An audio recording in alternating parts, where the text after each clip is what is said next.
I'm sitting here with Mr. John Foley with John Foley Masonry out in Clearwater, Minnesota, a masonry contractor, of course. And John, thank you for meeting with me this morning.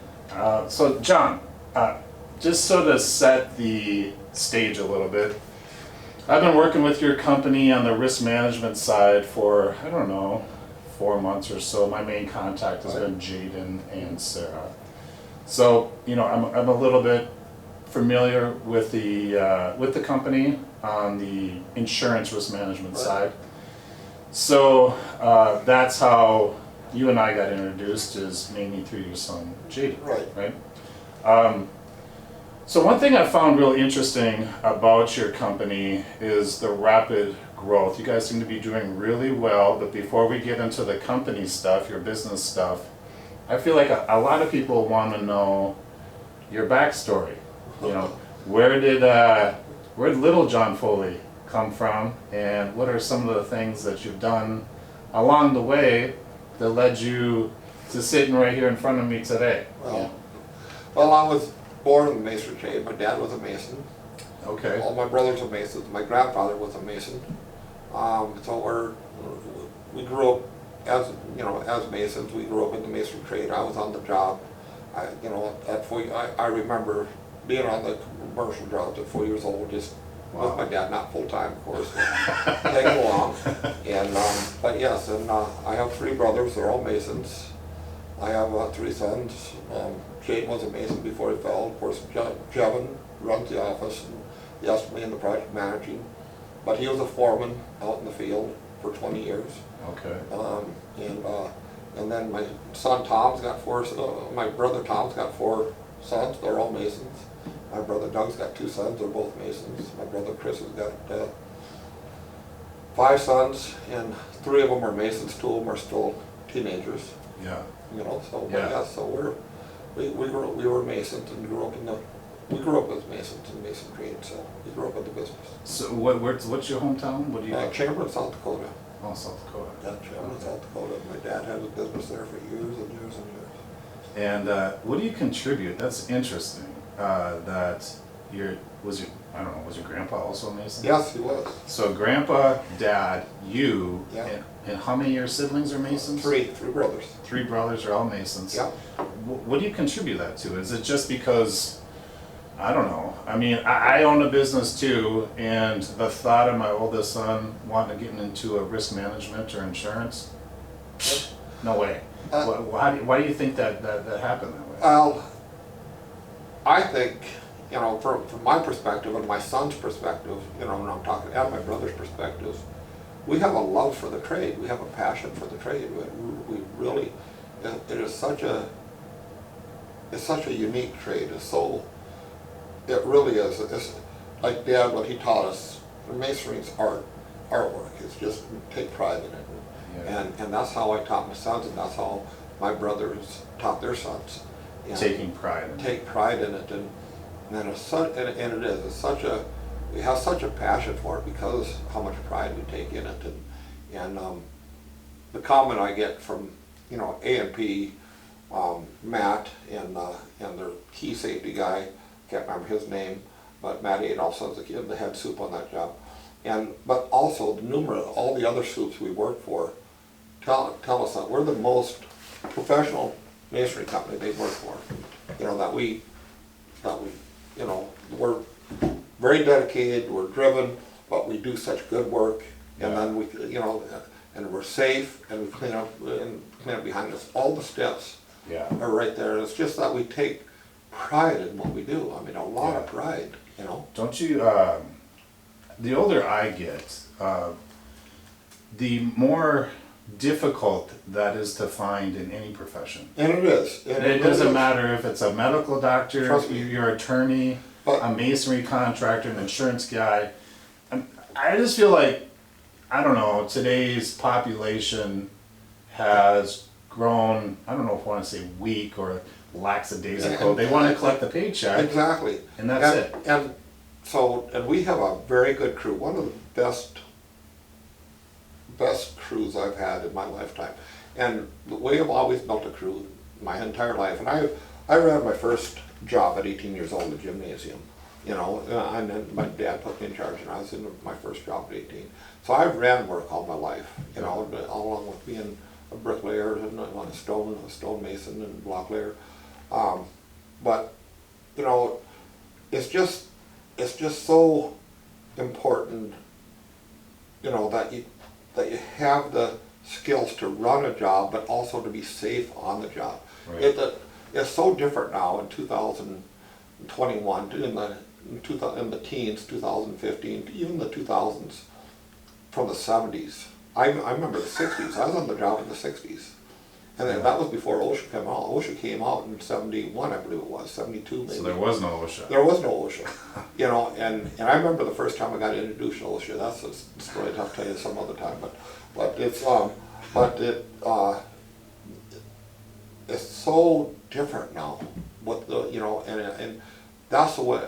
And in South Dakota, all contractors, even yet today, big contractors do residential and commercial. Mm-hmm. In Minnesota, there's a line, you know, commercial contractor, one or the other. Residential. But that's why I gravitated to commercial, because commercial is so much more safe than residential. Even when you do, my dad as a contractor, when we worked for him in South Dakota, when we was on commercial jobs, we were more safe. Okay. Than we were on residential jobs. Okay. It's just, why do you think that is? That's just carelessness and. Residential, they just like, this is a little project, just knock it out, right. hurry up, yeah, hurry exactly. up, knock it out. Exactly. Yeah. But it's so much more safe, and you gotten that ingrained into you. But and then what really changed my perspective is on safety. You know, in all the years I ran work, I never had anybody really hurt. No broken arms, no major cuts, no broken legs.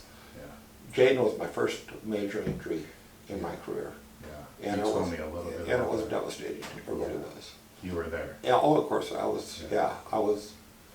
I was right next to him, but my back was turned. I didn't see it, and I heard the commotion, but it was just very devastating. So it really changed my outlook and my perspective on safety.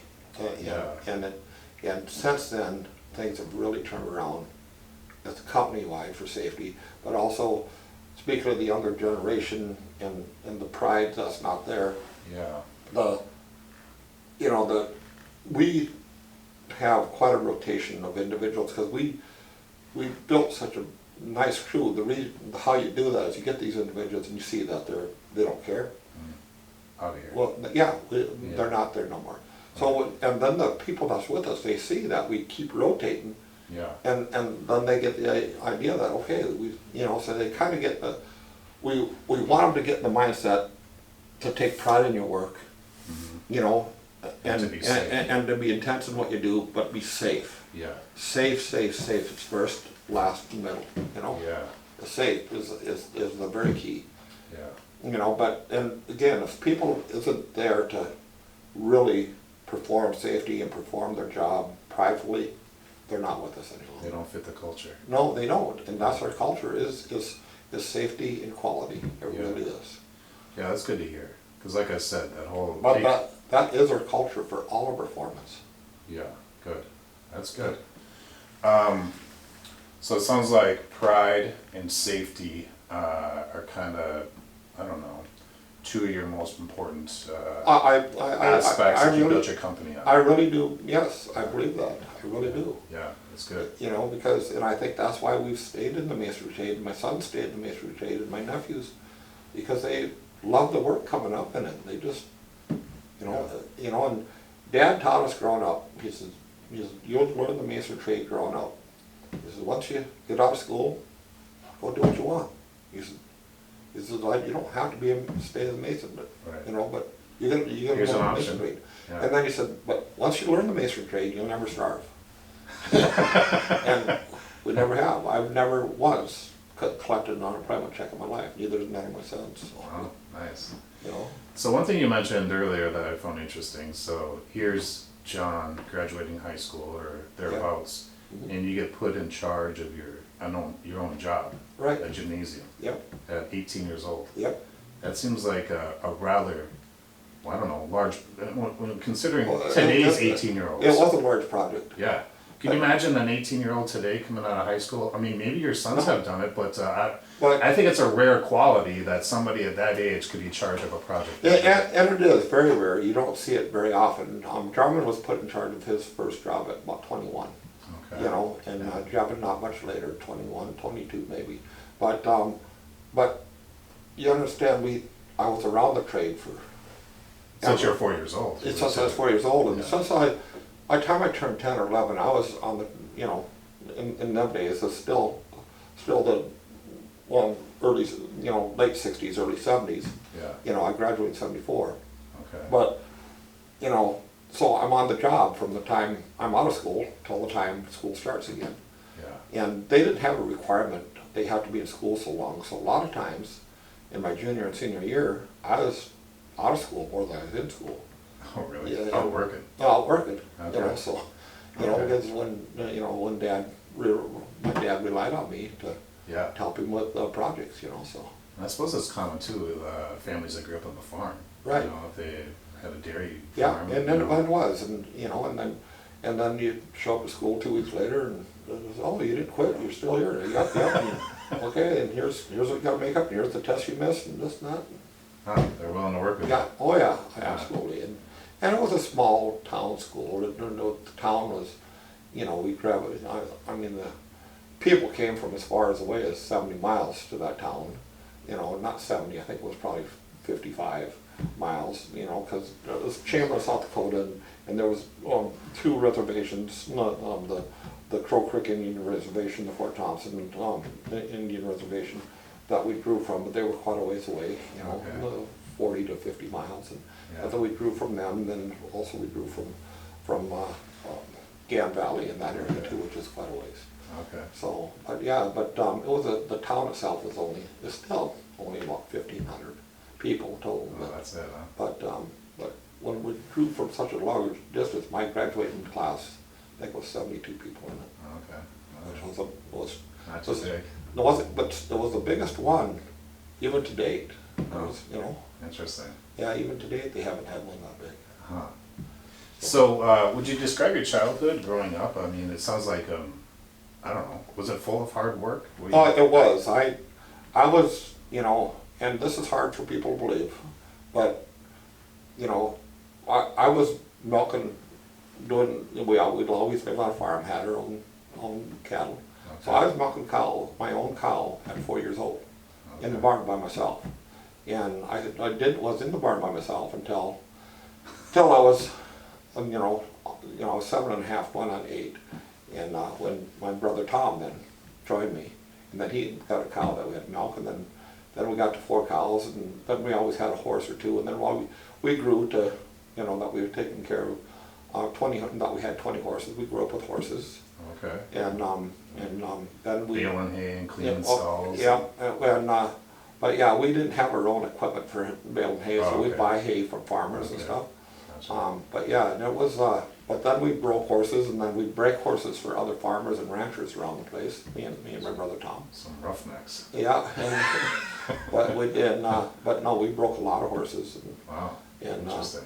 yeah, so I grew up working, and looking back, you know, I never thought growing up that was working, I just thought it was life. Yeah, you didn't know You any understand? different. Didn't Yeah. know the difference, and Yeah. I enjoyed the heck out of it. I Yeah. really enjoyed my childhood. It was Yeah. such a fun childhood, because every spare memory, I was on the back of the horse and riding through the prairies, and, Yeah. you know, and stuff, and it was just, hey, you know, so cool. Me and my brother Tom on horses all the time.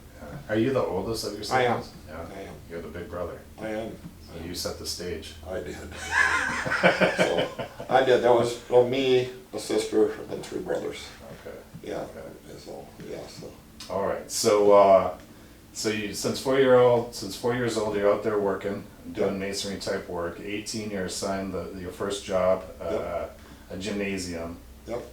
So what took place basically from 18-ish to the start of John Foley Masonry? Well, you know, I got married in 79 to my beautiful wife, and there she is right there. You know, I lost her, and I'm sure she Sorry. did. I'm sure Jaden's told you, but I lost her in 2013. Oh, I'm sorry. You know, she was only 51. She kind of looks like Jaden. Oh yeah, very much so, and German. You know, she's only 51, but she died of cancer. And, Oh, sorry. and we had a, it was a storybook marriage. Yeah. But yeah, and she was just very, you know, Sweetheart. well, sweet, yeah, like the type personality Jaden has. Yeah. You know, and Yeah. you know what type of personality he Yeah. has. Very, Yeah. very soft spoken, very sweet, very, Yeah. very beautiful person. But anyway, so and then I joined the National Guard, and also then right after during that gymnasium. So then I went to training for 6 months. I saw the Masonry training for 6 months.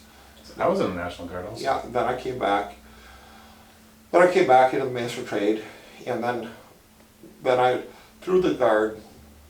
You know, I went through OCS. Mm. You know, Oh, okay. and but then I'm an officer. yeah, and then went through officer training. So I had a lot of time, you know, traveling with the military. But then right after I got married, so I think it was in '80, got a letter that all people with a commission has to have a degree by '89. Otherwise, they got to go back to the rank they were. Oh. You know, and so then I went to college at the South Dakota State University.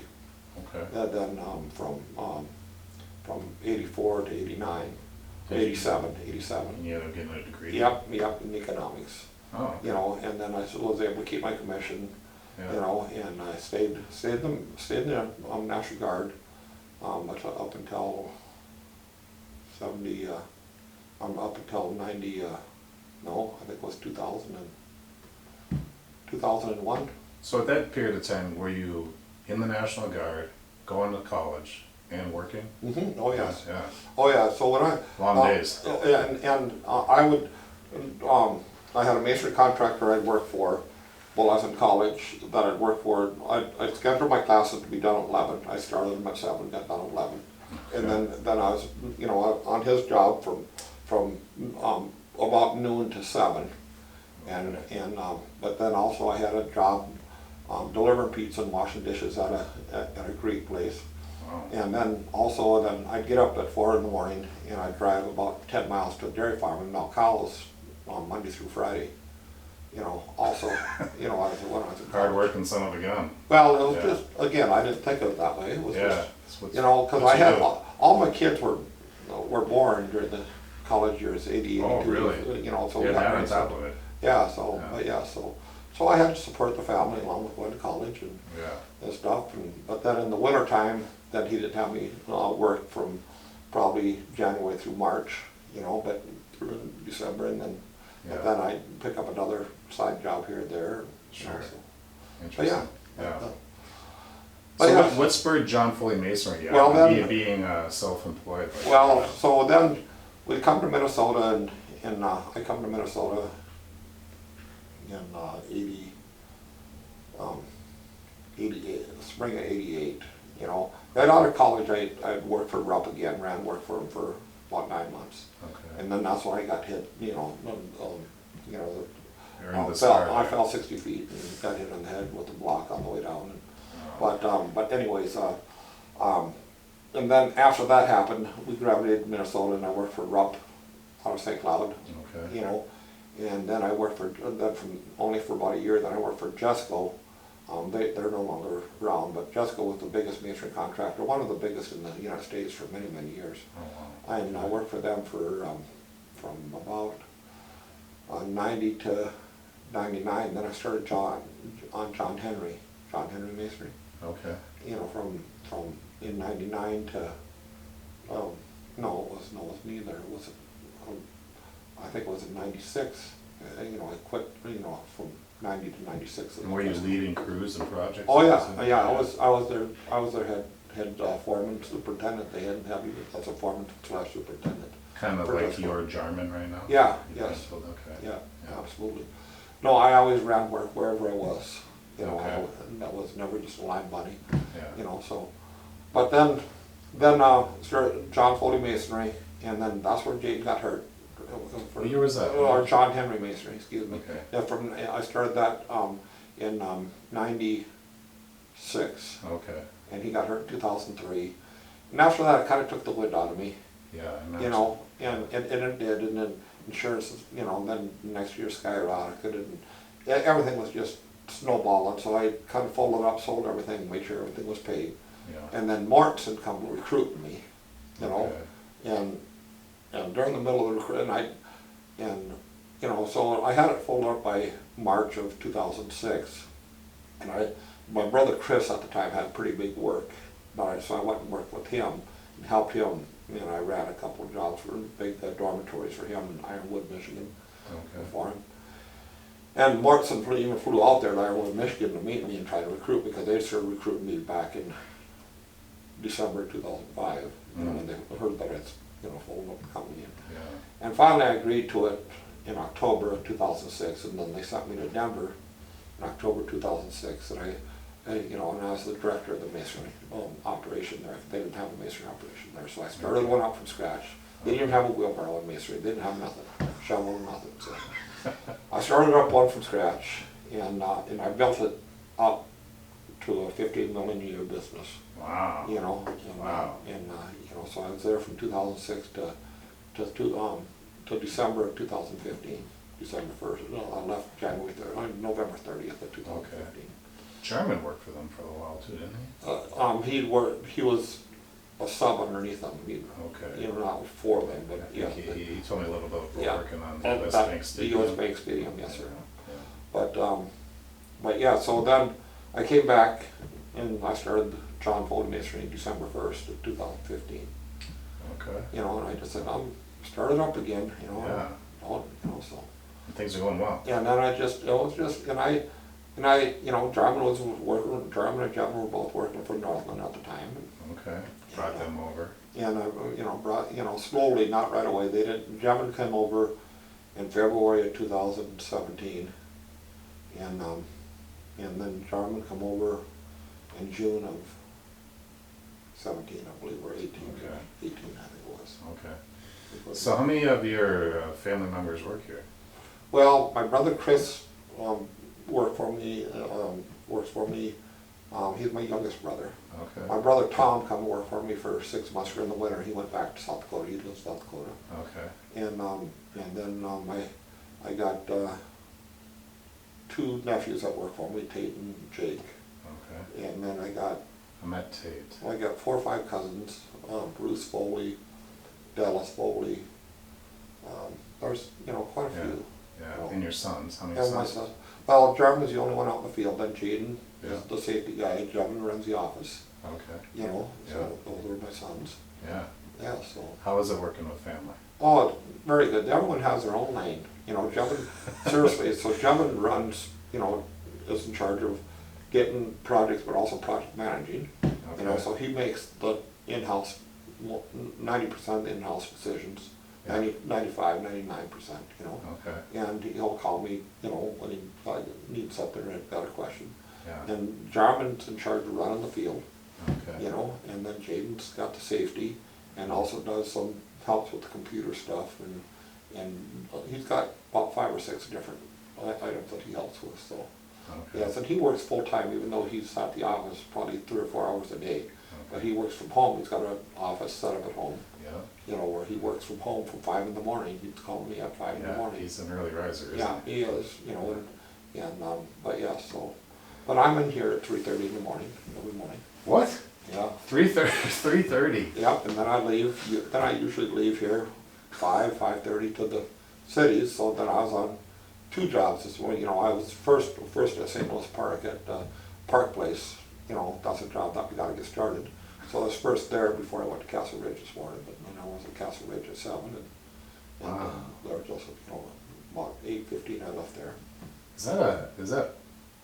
Is that a habit you've had kind of all your life? All my life. Up early. My mother was that way, would get up real early.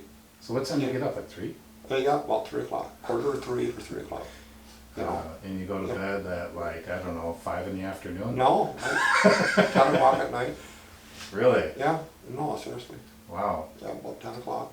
I think maybe you're part vampire. But You no, don't need- but my mother was that way, you know, and she just slept short hours, and I feel, you know, if I sleep long, I don't feel good physically.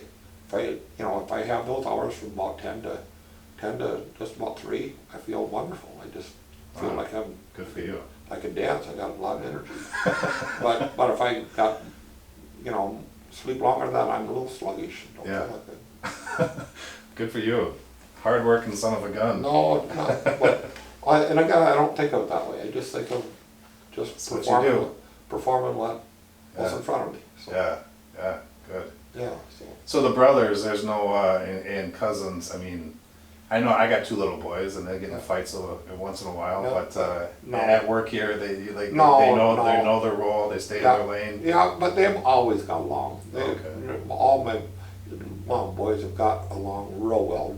Jevin and Jaden were the closest in age, and when Jaden was on his feet, he was very competitive. He was very aggressive. He took after me a lot when, you know. Jada? Jada did. Really? You know, Okay. oh yeah, and they were all poor and hard workers, but Jaden was a super competitive, very, very good wrestler, very, you know, Wow. high-end wrestler. He had colleges after him.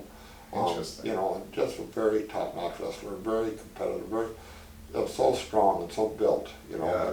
But then when he got in the wheelchair, his personality then went to his mother's side. Oh, you know. sure. You know, which is fine, you know. Yeah.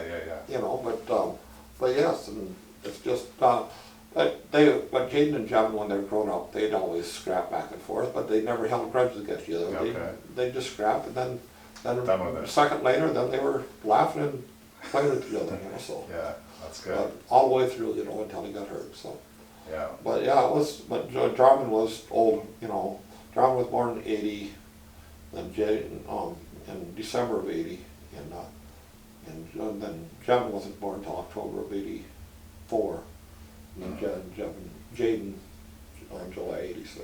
Okay, yeah. All right, so John Foley Masonry, you know, I've gotten to know you a little better, and I was connecting a couple dots here. You know, I've been out on one of your projects, Right. talked to the general over there, Right?